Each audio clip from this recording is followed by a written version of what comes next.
আচ্ছা, এই ম্যাথটা প্রবলেমটা সলভ করো, কে পারবে?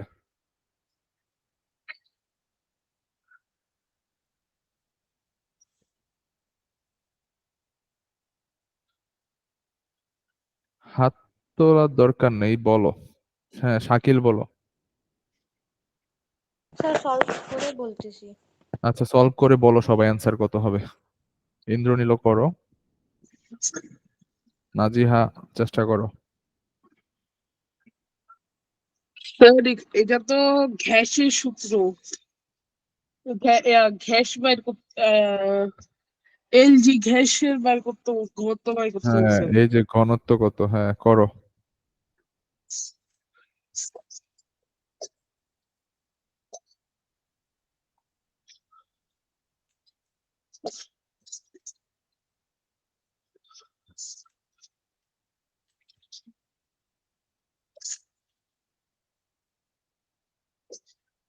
স্যার ঘনত্ব 2 হবে। বাকিরাও করো, করে বলো কত হবে। কে বলছে 2 হবে? শাকিল। হ্যাঁ স্যার। ওকে, নিলাম। একক কত হবে?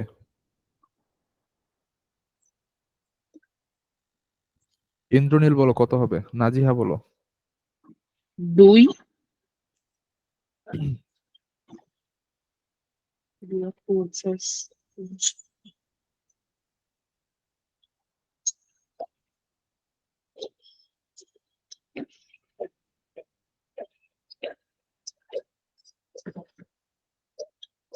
2। আচ্ছা, ইন্দ্রনীল বলছে হচ্ছে 2 কেজি পার মিটার কিউব। ওকে, নাজিহা বলো কত হবে অ্যান্সার।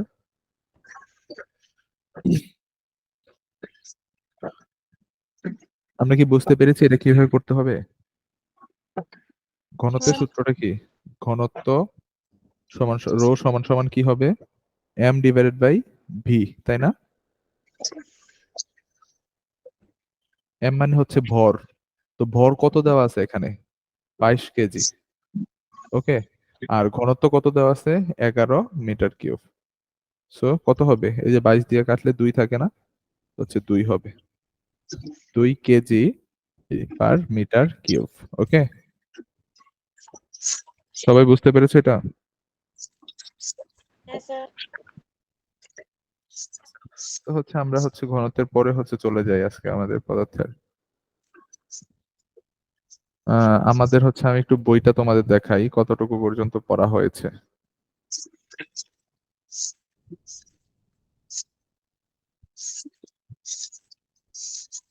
বই দেখা যাচ্ছে?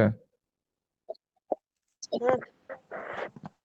আচ্ছা আচ্ছা, একটা জিনিস কি তোমরা জানো, বরফ পানিতে ভাসে?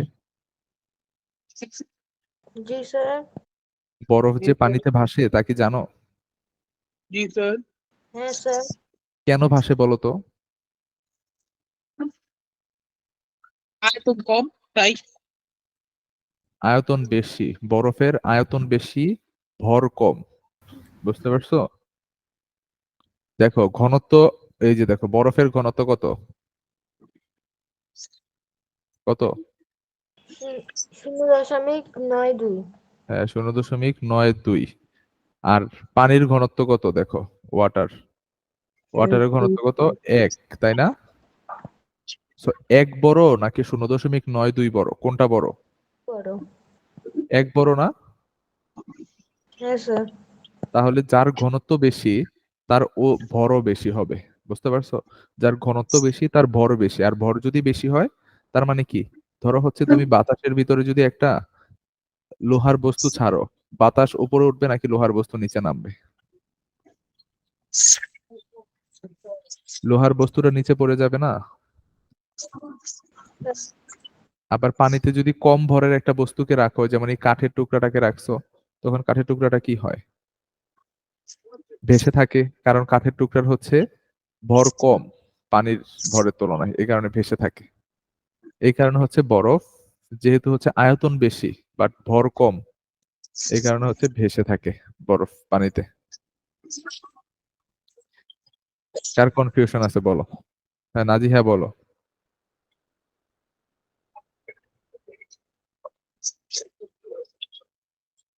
নাজিহা বলো কি বলতে চাও, মাইক্রোফোন অন করে বলো। কিছু না। আচ্ছা, বাকিরা কি বুঝতে পেরেছো ব্যাপারটা? বরফ কেন পানিতে ভাসে? জি স্যার। আচ্ছা, তারপর হচ্ছে তাহলে আমরা চলে যাই নিচের দিকে। তো আমরা হচ্ছে আজকে বলবো পদার্থের অবস্থান। ওকে, আজকে এই চ্যাপ্টারটা শেষ হয়ে যাবে আই থিংক। তো পদার্থের অবস্থান পড়বো আমরা আজকে। আচ্ছা, কেউ একজন রিডিং পড়ো তো। শাকিল। আচ্ছা স্যার, পড়তেছি। এটা কত পৃষ্ঠা? এটা হচ্ছে তোমার 39 পৃষ্ঠা। একটু জোরে পড়বে, হ্যাঁ। আচ্ছা স্যার। পদার্থের অবস্থা সমূহ। আমাদের দৈনন্দিন জীবনে আমরা নানা ধরনের পদার্থ ব্যবহার করি, যেমন শুধু রান্না করার জন্য কখনো মাটির চুলায় কাঠ ব্যবহার করা হয়, কেরোসিন চুলায় কেরোসিন ব্যবহার করা হয়, আর গ্যাসের চুলায় গ্যাস ব্যবহার করা হয়। তোমরা দেখতে পাচ্ছ, আগুন জ্বালানোর কাঠ একটি কঠিন পদার্থ, পানি একটি তরল পদার্থ, প্রাকৃতিক গ্যাস একটি গ্যাসীয় পদার্থ। অর্থাৎ সহজভাবে আমরা বলতে পারি পদার্থের তিনটি অবস্থা হচ্ছে কঠিন, তরল এবং বায়বীয়। হ্যাঁ, তাহলে হচ্ছে আমরা এখান থেকে কি পাই? পদার্থের কয়টা অবস্থান আমরা দেখতে পাই? তিনটি। তিনটি। একটা কি? কঠিন, কঠিন, ত- তরল, তরল ও আরেকটা বায়বীয়। বায়বীয়। বায়বীয়। ওকে, সো এই তিনটা অবস্থান হচ্ছে আমরা দেখতে পাই। আচ্ছা, এখন কঠিন পদার্থের অবস্থানটা কে পড়বে? আমি বলবো। তুমি তো পড়ছো, নাজিহা পড়ো এবার।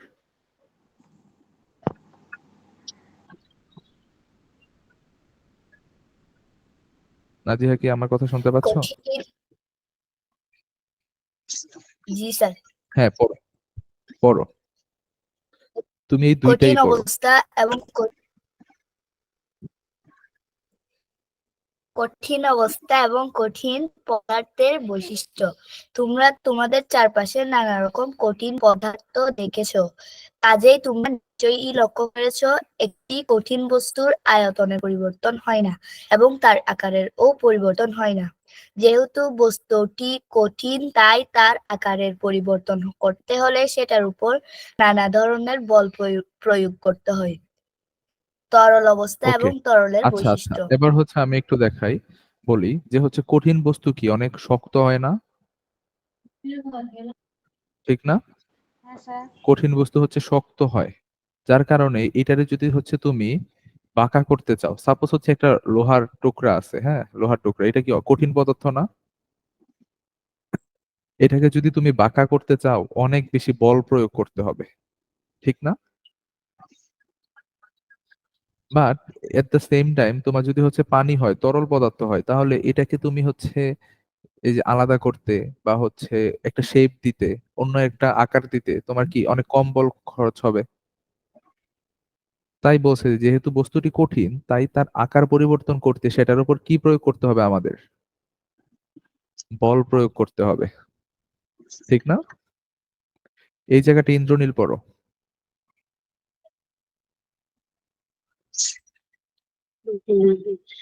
তোমরা সবাই তোমাদের দৈনন্দিন জীবনে পানি, তেল কিংবা দুধের মতো তরল পদার্থ ব্যবহার করেছো। নিশ্চয়ই জেনে গেছো যে তরল পদার্থের আয়তন পরিবর্তন না হলেও তার কিন্তু কঠিন পদার্থের মতো নিজে নির্দিষ্ট কোনো আকার নেই। তাকে যখন যে পাত্রে রাখা হয় সেখানে সেই পাত্রে আকার ধারণ করে। ওকে, আচ্ছা, এতটুকুই থাক। সো বলছে যে তরল পদার্থের হচ্ছে একটা নির্দিষ্ট আয়তন আছে, ঠিক না? এই যে ধরো, এই যে গ্লাসে হচ্ছে পানিটা রাখছো, এটার একটা আয়তন আছে না?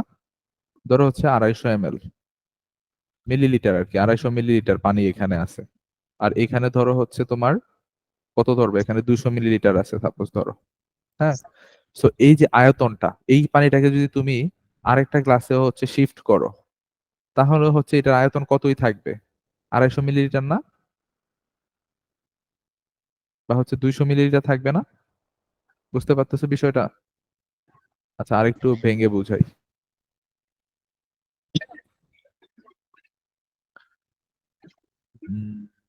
স্লাইডে দেখাই তোমাদের।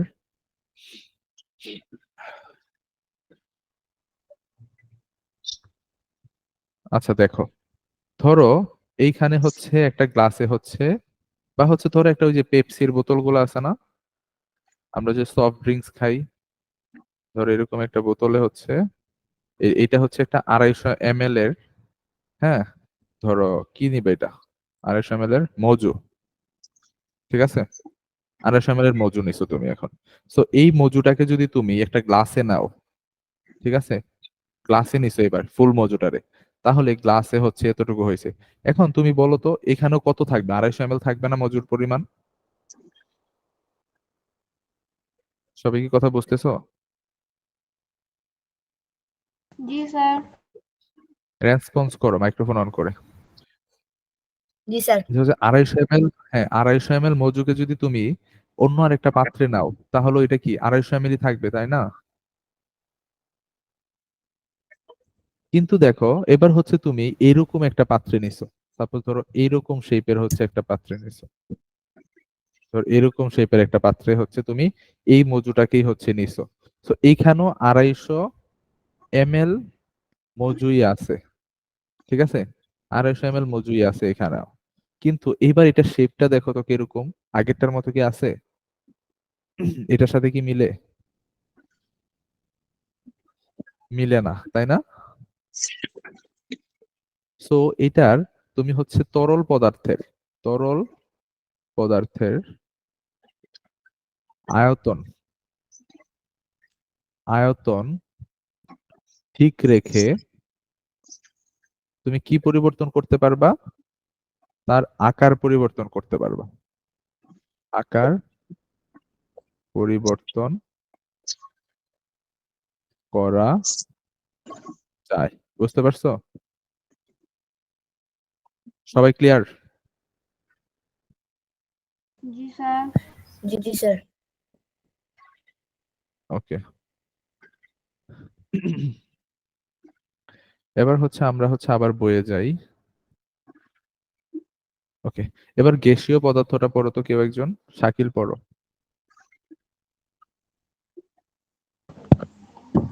গ্যাসীয় অবস্থা এবং গ্যাসের বৈশিষ্ট্য।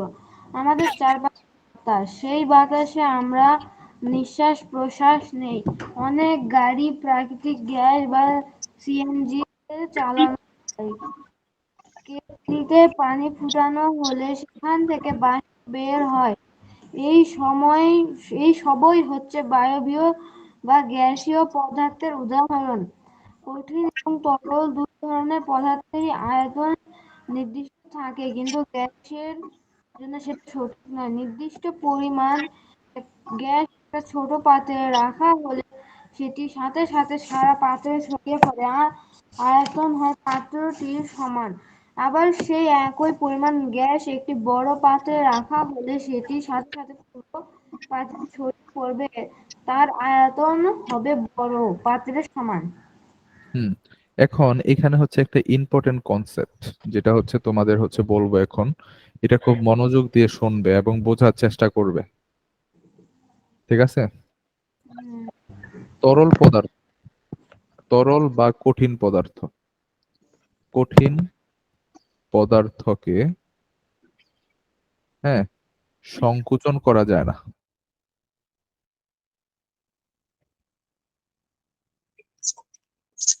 যায় না চাপ প্রয়োগ করে।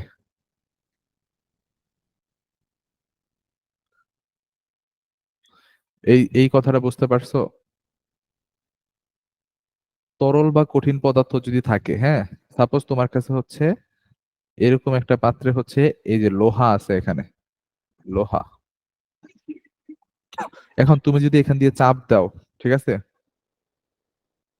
বুঝতে পারতেছো, লোহার আয়তনটা এদিক দিয়ে হইলেও বেড়ে যাবে, এরকম ভাবে বাড়বে যদি চাপ দাও। তার মানে আয়তন ধরো এই হচ্ছে লোহাটা, এখন তুমি চাপ প্রয়োগ করার ফলে এটা এরকম হয়ে বড় হয়ে গেছে, বুঝতে পারছো? ধরো এখানে তুমি বল প্রয়োগ করছো, বাট এরকম বড় হয়ে গেছে। তো এইটার যেই ক্ষেত্রফল থাকবে বা আয়তন, আয়তন আর এইটার আয়তন সমান হবে, আয়তন সমান হবে। তার মানে এখানে আয়তনের কোনো পরিবর্তন করতে তুমি পারবে না। সেম কেস হচ্ছে তোমার পানির ক্ষেত্রেও। যদি ধরো এরকম একটা পাত্রে পানি নিয়ে তুমি যদি চাপ দাও, দেখবা যে হচ্ছে এটা নিচে যাবে না বল প্রয়োগ করলেও। হ্যাঁ, সো এটা হচ্ছে তরল। তরল পদার্থ হচ্ছে তুমি সংকোচন হবে না বল প্রয়োগে। সংকোচন, হ্যাঁ বলো, হবে না।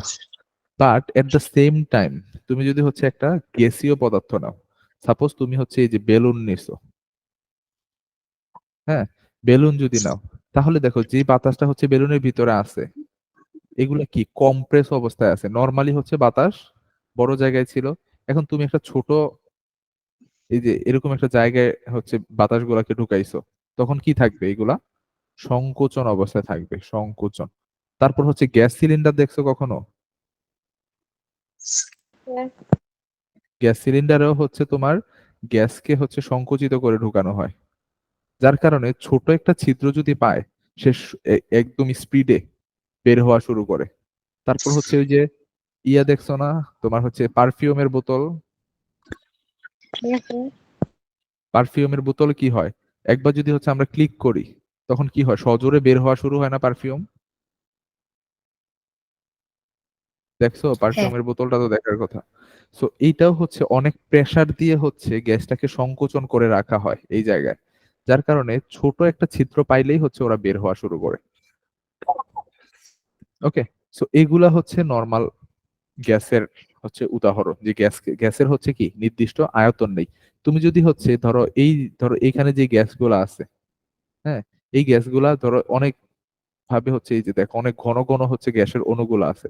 এবার তুমি যদি একটা বড় পাত্রে রাখো, এরকম বড় পাত্রে, তাহলে ওরা এই পুরাটা পাত্রই দখল করবে, বাট তখন গ্যাসের অণুগুলো একটু হালকা হালকা থাকবে, মানে হচ্ছে এত বেশি কাছাকাছি থাকবে না।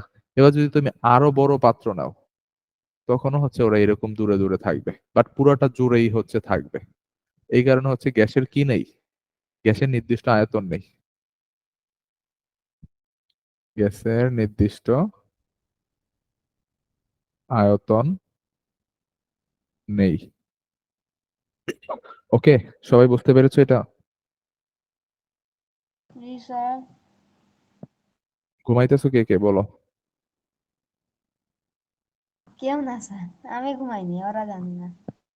ইন্দ্রনীল কই? ইন্দ্রনীল কি আসো ক্লাসে?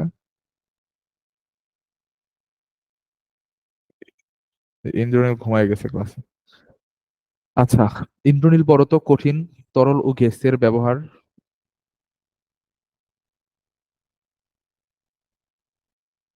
নাজিহা পড়ো।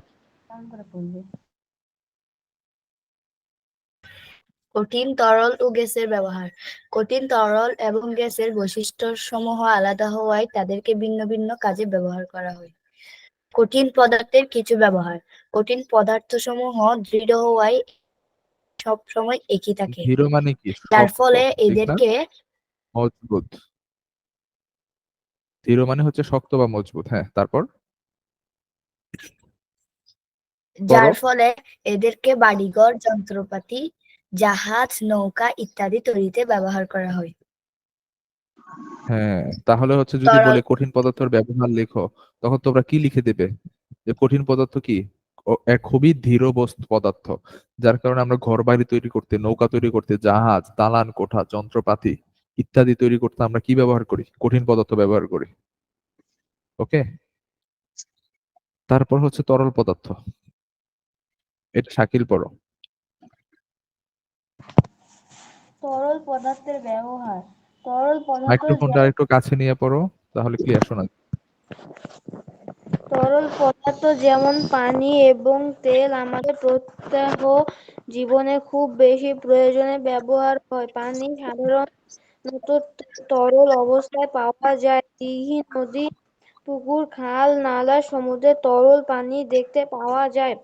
তেল মোটর গাড়ি জ্বালানি হিসেবে ব্যবহৃত হয়। ওকে, সো হচ্ছে এখানে তরল পদার্থ হচ্ছে কি, পানি, তেল, এগুলো হচ্ছে আমরা দৈনন্দিন জীবনে ব্যবহার করি। যেমন হচ্ছে মোটরসাইকেল জ্বালাইতে হচ্ছে কি ব্যবহার হয়? তেল ব্যবহার হয় না? গ্যাস, তেল এগুলা হ্যাঁ স্যার। মোটরসাইকেল চালাতে। তারপর হচ্ছে আর কিসে ব্যবহার হয় তেল? আর কিসে ব্যবহার পাত্রে। হয় তেল? গাড়িতে, হ্যাঁ গাড়িতে ইউজ করে। তারপর হচ্ছে আমরা হচ্ছে পানি কি করি, পানি তো পানি ছাড়া আমরা তো বাঁচতে পারবো না, পানি ব্যবহার করি। তারপর এরকম আরো অনেক কিছু আছে, যেমন হচ্ছে তেল হচ্ছে জ্বালানি কাজে বল। ব্যবহার করা হয়। হ্যাঁ, তো ওইগুলা হচ্ছে আমরা ইউজ করে থাকি। তো এই বেশিরভাগ ক্ষেত্রে জ্বালানি কাজে তেল ব্যবহার করা হয়, রান্না বান্নার কাজেও তেল ব্যবহার করো, তাই না? হ্যাঁ স্যার। ওকে, তো তারপর গ্যাসের ব্যবহারটা পড়ো। ইন্দ্রনীল কি আছে? ইন্দ্রনীল কথা শুনতে পাচ্ছ? জি স্যার। এই গ্যাসের ব্যবহার পড়ো, গ্যাসের ব্যবহার। স্যার পড়তেছি। স্যার পড়তেছি।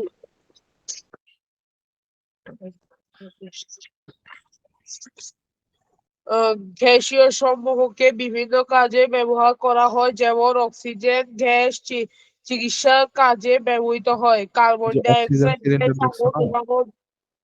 হ্যাঁ, অক্সিজেন সিলিন্ডার দেখছো হসপিটালে? ডেলি তো দেখি। আমার হ্যাঁ বাসায় আসলো। হ্যাঁ হ্যাঁ, এই যে অক্সিজেন সিলিন্ডার রোগীকে অক্সিজেন সাপ্লাইয়ের জন্য ব্যবহার করে। তারপর কার্বন ডাই অক্সাইড কি করতে ব্যবহার হয়? আগুন নেভানোর কাজে। ওই যে এরকম একটা ফায়ার ব্রিগেডের ইয়া দেখো না, এই যে এটা, এই যে হ্যাঁ। এটা অগ্নি নির্বাপক বলা হয় এটাকে। হ্যাঁ,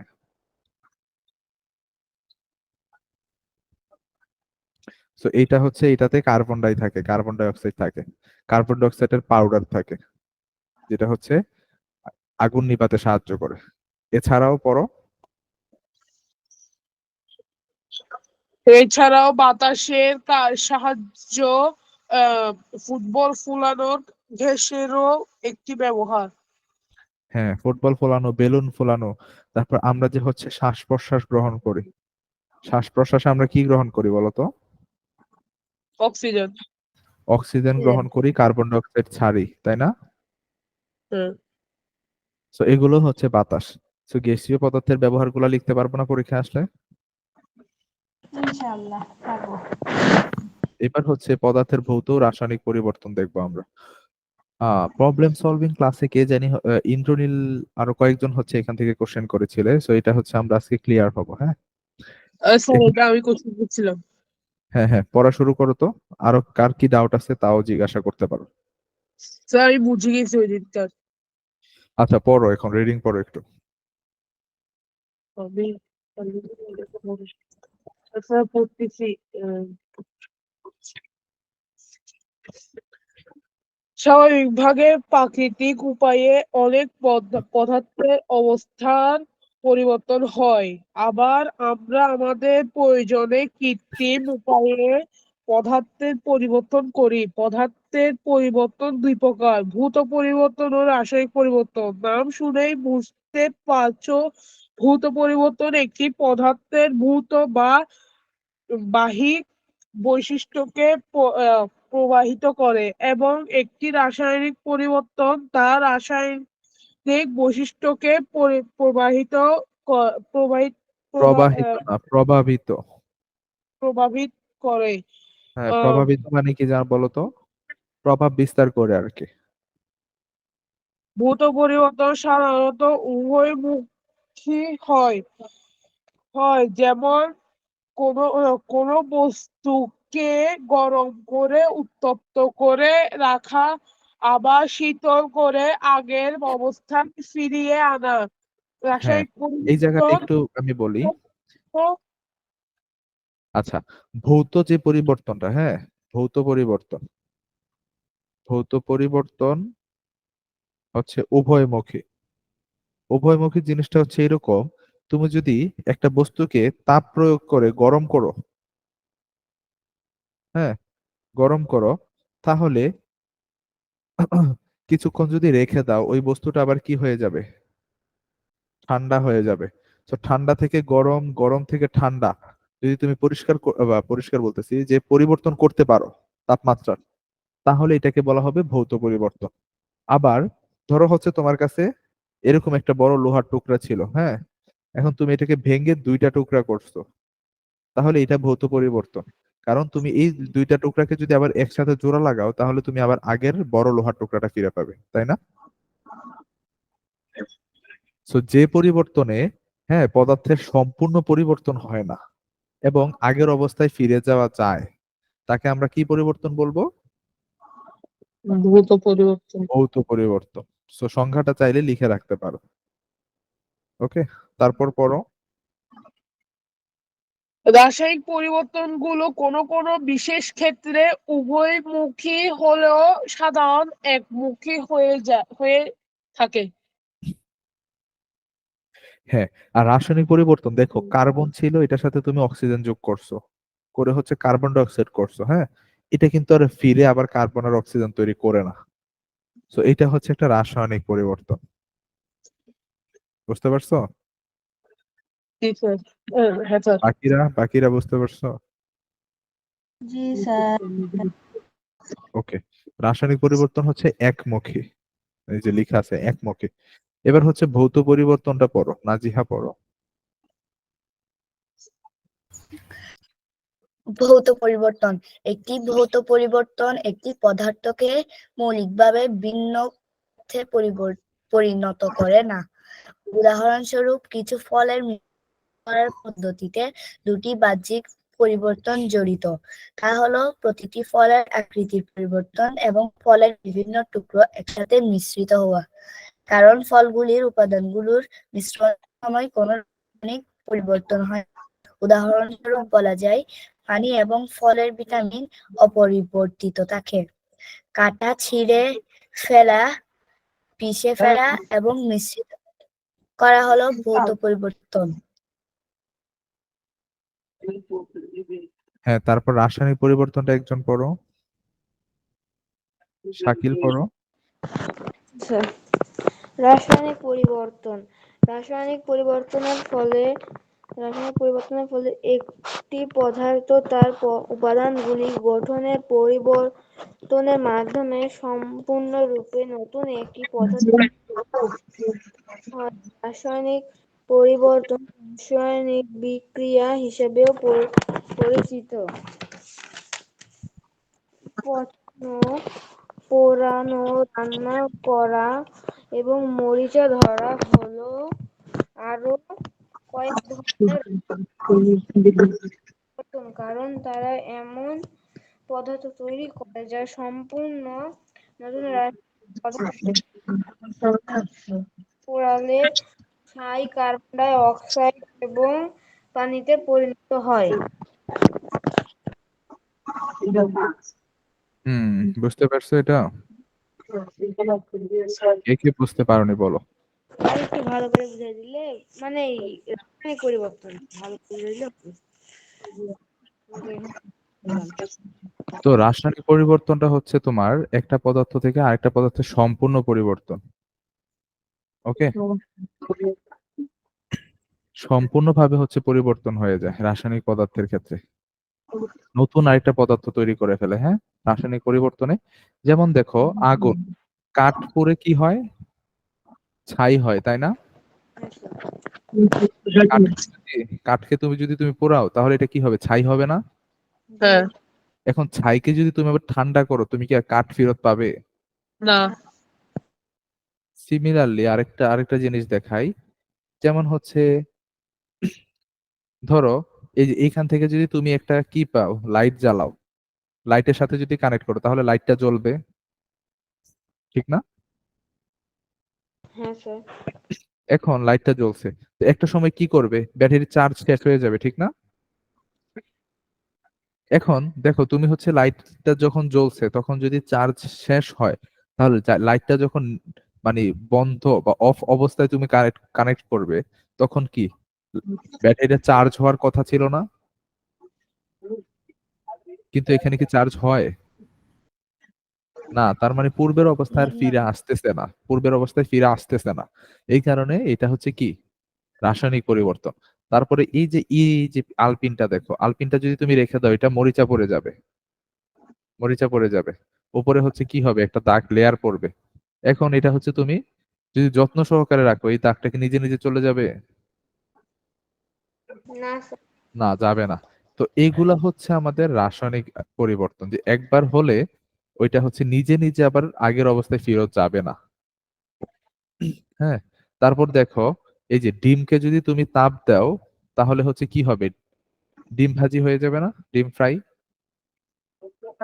এখন তুমি যদি এটাকে ঠান্ডা করো, তাপ দিছো আরে হচ্ছে সে ফ্রাই হয়ে গেছে। এখন যদি তুমি ঠান্ডা করো, ফ্রিজে রেখে দাও, সে কি আবার আগের মতো ডিম হবে? পসিবল এগুলা? না স্যার। না।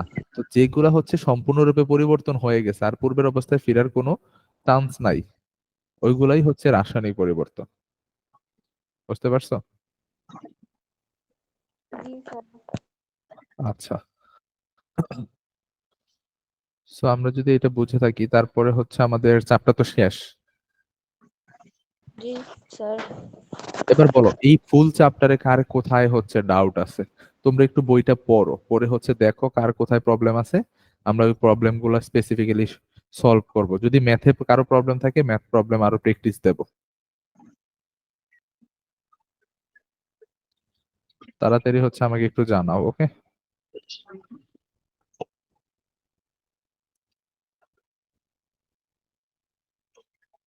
আচ্ছা, আজকের কোশ্চেন নিয়ে কারো কোনো সমস্যা আছে? তাহলে হচ্ছে আজকে আমরা কোশ্চেনটা সলভ করব।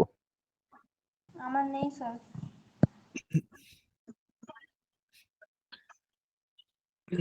তোমাদের হচ্ছে পরীক্ষা এত বেশি ভালো হয় নাই।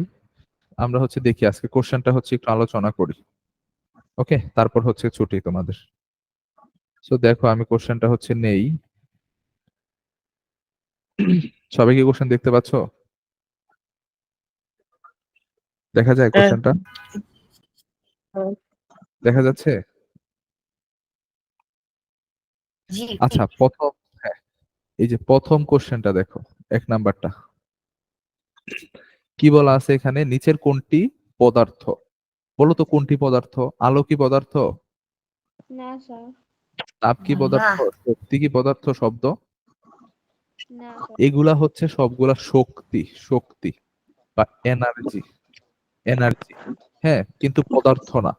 পদার্থ হচ্ছে এটা বাতাস। ঠিক আছে? তো 1 নাম্বারটা হবে প্রথমটা।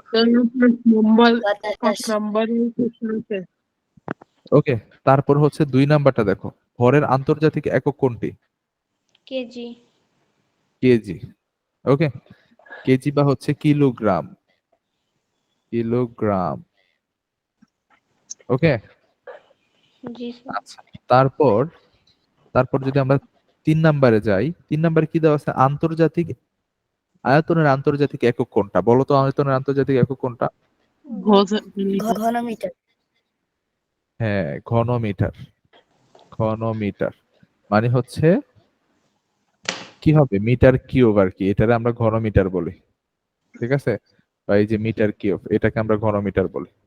আচ্ছা, তারপর 4 নাম্বারটা বলো, 1 লিটার সমান কত ঘন সেন্টিমিটার হবে? 1000। বলো তো, কে বলতে পারবে? 1000। 1000 ঘনসেন্টিমিটার। শিওর? আচ্ছা। 1000 ঘন সেন্টিমিটার। ওকে, সো 1 লিটার সমান সমান 1000 ঘন সেন্টিমিটার। ওকে, তারপর এই যে 5 নাম্বারটা দেখো তো, একক আয়তনে যে পরিমাণ ভর থাকে তাকে আমরা কি বলি? তো একক আয়তনে, এই যে দেখো, একক আয়তনে যে পরিমাণ ভর ওজন। থাকে তাকে আমরা কি বলি? ঘনত্ব। ওজন। কি বলি? ঘনত্ব। ঘনত্ব, ঘনত্ব সমান সমান কি? আয়তন ডিভাইড এই যে ভর, এটা না? সো দেখো, এই যে এটা আমি ঐকিক নিয়মেও করাইছি, যে ভি আয়তনে, হ্যাঁ, ভর আছে কত? এম। তাহলে এক একক আয়তনে ভর আছে কত হবে? M divided by V. ঠিক না? সো এইটাই তো ঘনত্ব। এম ডিভাইডেড বাই ভি তো ঘনত্ব। সো একক আয়তনে ভরকে আমরা কি বলবো? ঘনত্ব বলবো। ক্লিয়ার? সবাই বুঝতে পেরেছো? আচ্ছা, তারপর 6 নাম্বারে আসি আমরা, কি বলছে দেখো, ঘনত্বের একক কি বলো তো? জি। ঘনত্বের একক কোনটা হবে? এইটা হবে অবশ্যই। হ্যাঁ স্যার। সেন্টিমিটার কিউব হবে অবশ্যই। ওকে, আচ্ছা, তারপর হচ্ছে 7 নাম্বারটা দেখো তো, এটা কি বলছে?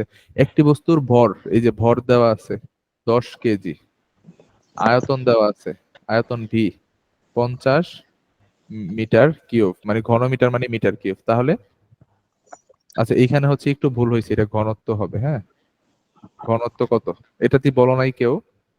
এই যে কত কেজি বার ঘন মিটার, তো ঘনত্ব হবে, 5। হ্যাঁ ঘনত্ব হবে 5। M divided by 50।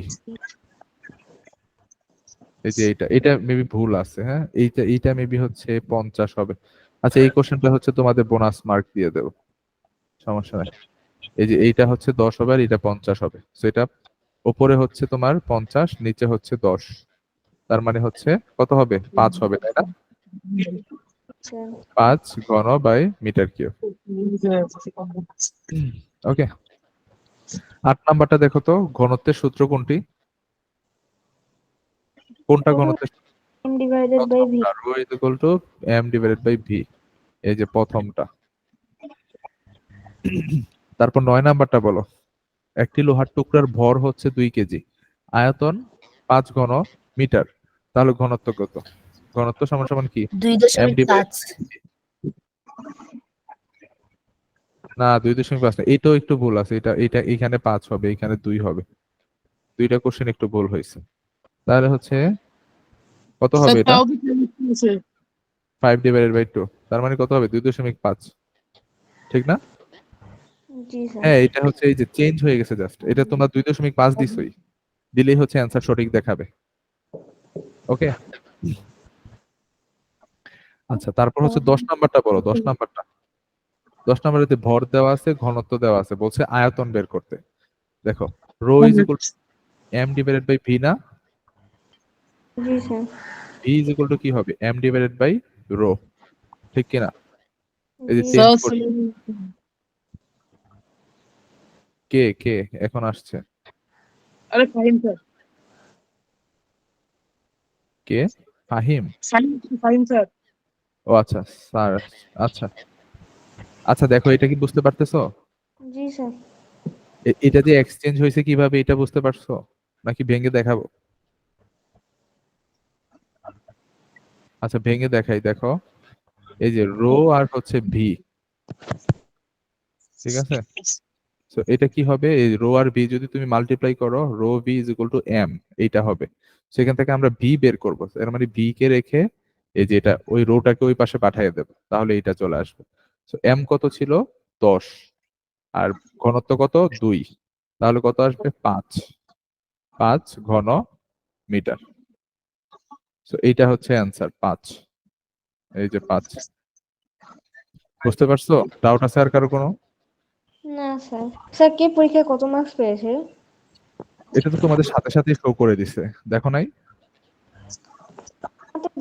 অন্যটা? ইন্দ্রনীল হচ্ছে পাইছে তোমার, দাঁড়াও আমি বলতেছি।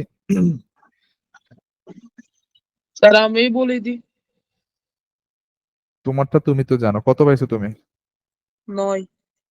ওই 5 বাকিরা যেটা আর কে কে কত পাইছে? নাজিহা কত পাইছো? আচ্ছা, যতই পাও নেক্সট পরীক্ষাগুলো ভালো করতে হবে। ওকে, আচ্ছা স্যার। স্যার আচ্ছা, আমারটা জিজ্ঞেস করতে পারেন, মানুষের তো জিজ্ঞেস করতে পারেন না। ভালো না স্যার এগুলো? তোমাকে তো আমি জিজ্ঞাসা করি নাই, তুমি নিজে নিজেই বলছো। না স্যার, জিজ্ঞেস করছে এই যে কোনো বলছি, আমি নিজেই আমার নাম্বারটা বলে দিই। আচ্ছা, বাকিরা যদি বলতে চাও তাহলে বলতে পারো, কে কত পাইছো।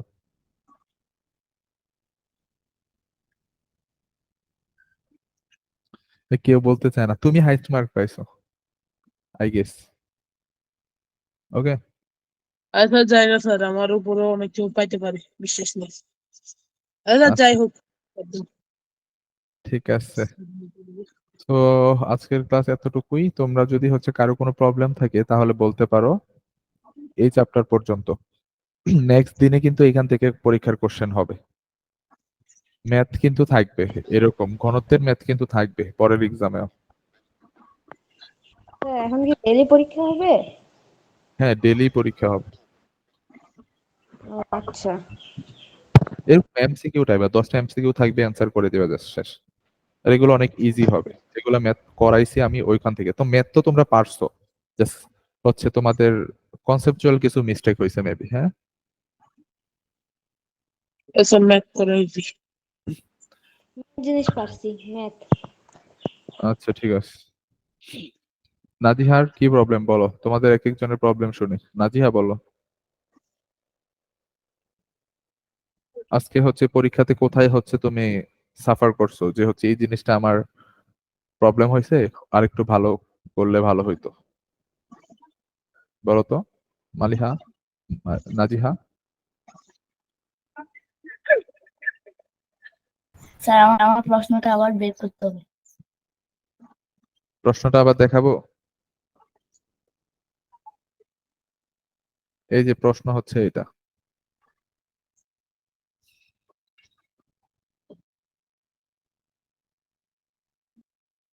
দেখতে পাচ্ছ প্রশ্নটা?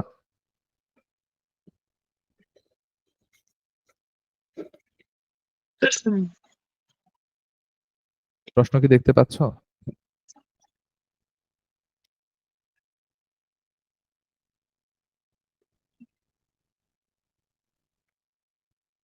কার হচ্ছে কোন প্রবলেম প্রশ্নটাতে হচ্ছে তোমরা হচ্ছে পারোনি, বা হচ্ছে করতে প্রবলেম হয়েছে? সবাই মোটামুটি ভালোই পাইছো আমি যদি ধরি আর কি, যে 7 করে 7, 8, 9 এরকম করেই পাইছো, যদি দুইটা কোশ্চেন যদি অ্যাড করি আর কি। তো সবাই মোটামুটি ভালোই পাইছো। নেক্সট পরীক্ষাতে হচ্ছে চেষ্টা করবা 10-এ অন্তত 9, 10 এরকম পাওয়ার। ওকে, কারণ কোশ্চেন অনেক ইজি হয়েছে। ইন্দ্রনীল হচ্ছে বেস্ট অফ লাক, তোমার হচ্ছে পরীক্ষা ভালো হয়েছে আজকে, এটা ধরে রাখার চেষ্টা করবা, ঠিক আছে? আচ্ছা, শাক- খারাপ হচ্ছে না। শাকিলও ভালো করছো, ধরে রাখার চেষ্টা করবা। ওকে নাজিহা, তোমার হচ্ছে পরীক্ষা ভালো হয়েছে মোটামুটি, তো হচ্ছে সামনের বার হচ্ছে চেষ্টা করবা আরো ভালো করার। ওকে, সবাই কি আমার জি কথা স্যার। বুঝতে পারছো? জি স্যার। আচ্ছা, তো প্রবলেম যদি না থাকে তাহলে হচ্ছে আমরা আজকে ক্লাস শেষ করে দেবো। আচ্ছা, তোমাদের হোমওয়ার্ক দেই একটা। ওকে, আচ্ছা। দেখো হোমওয়ার্কটা সবাই লিখে নাও।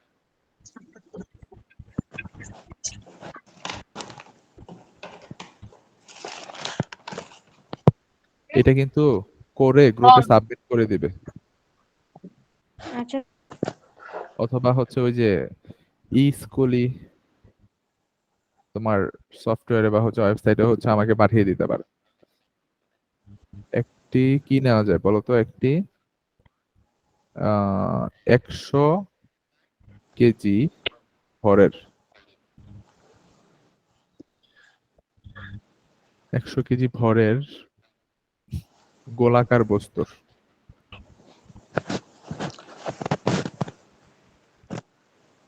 বস্তুর ব্যাসার্ধ 5 মিটার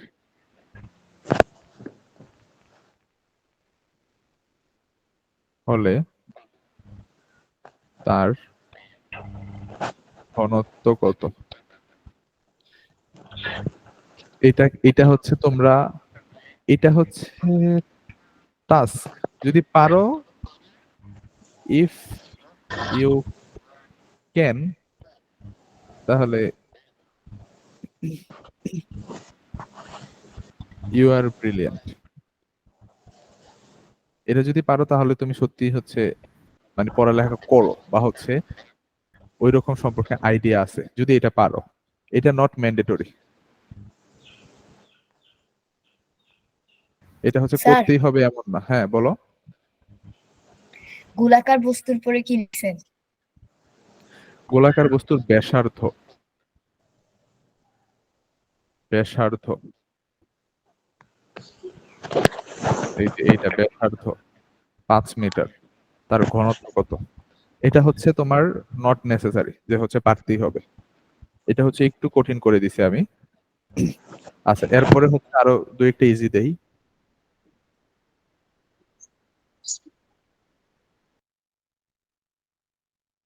স্যার উপরের এটা উত্তর বলি বলো। 20। না, হয়নি। এত ইজি হইলে তো আমি বলতাম না যে হচ্ছে if you can you are brilliant.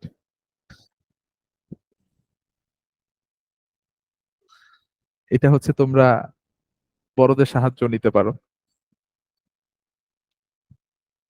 বা হচ্ছে যে কোনো কারো হেল্পও নিতে পারো, বলে দিলাম।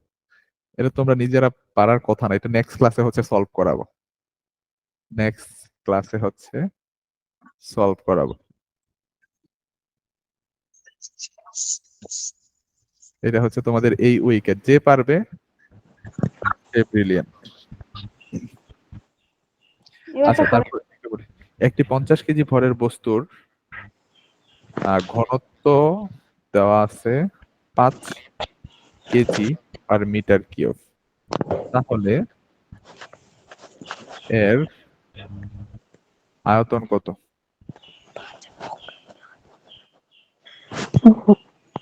ঠিক আছে, এটা হচ্ছে কোশ্চেন 2, এটা হচ্ছে কোশ্চেন 1।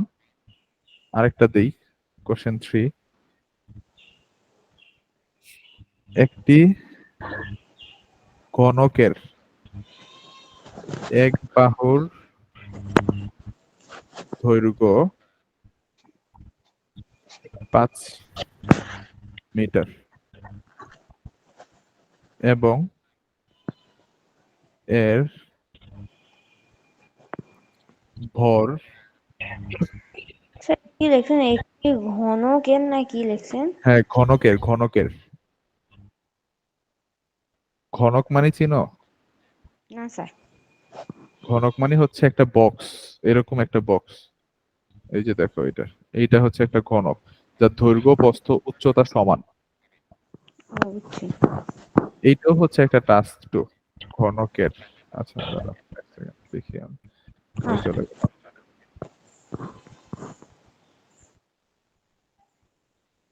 1 নাম্বার আর 3 নাম্বারটা হচ্ছে তোমাদের আমি সলভ করাবো। হ্যাঁ, ঘনক এর বা আচ্ছা, এটা একসাথে লিখি আমি।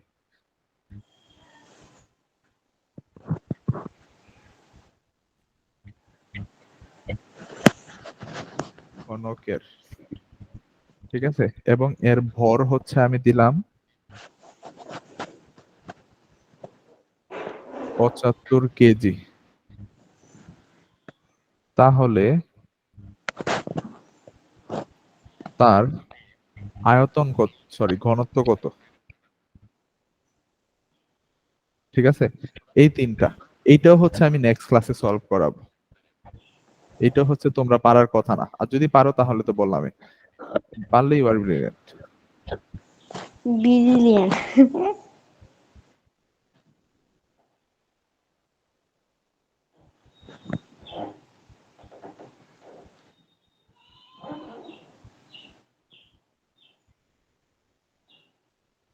ওকে,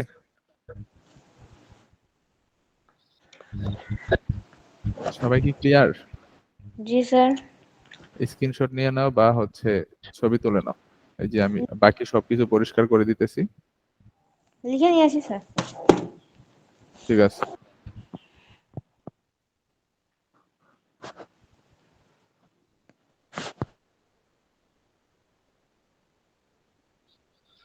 আর এইটা কিন্তু তোমরা পারবা, এইটা তোমাদের ম্যান্ডেটরি। আচ্ছা স্যার। ঠিক আছে, তো আজকে ক্লাসটা এতটুকুই। সবাইকে ধন্যবাদ এতক্ষণ ক্লাসে থাকার জন্য। ওকে, সো লিভ নিয়ে নাও সবাই।